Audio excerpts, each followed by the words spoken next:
have a stand-up clip where I talk about gun control, and every time I post it, I get the same 24 asinine responses. Here goes. Number 3. Why would we make it tougher for responsible people to own a gun? You lock your door because any deterrent, no matter how small, reduces the likelihood of a crime. I've never seen anyone be able to prove that these laws can prevent somebody from killing, because even if you can somehow prevent somebody from getting a gun, they can still kill without a gun. And when somebody has set their mind to killing someone, them not getting a gun is not going to be like, oh, well, I guess I don't want to kill anybody anymore.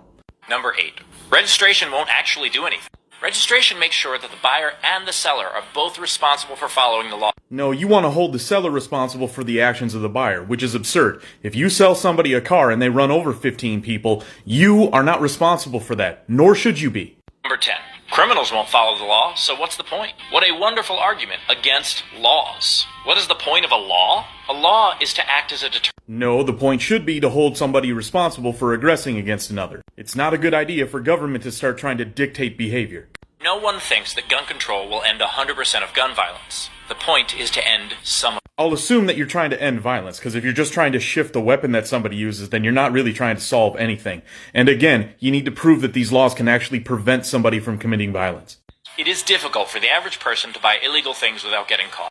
Yeah, you're right. We have hardly any weed smokers or underage drinking in this country. Number 12. Gun ownership is a right and not a privilege. I am an honors-level American history graduate of Columbia University. Cool, then cite the clause or clauses that give the federal government authority to make gun laws. I'll give you a hint. They don't exist. Number 15.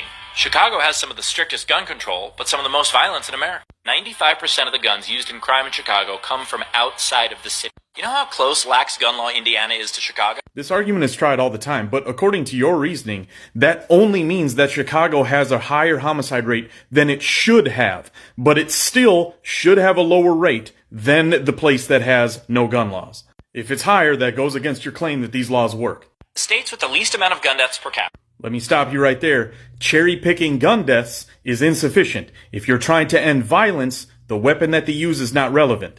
You need to analyze whether these laws are reducing violence, not just shifting the weapons used.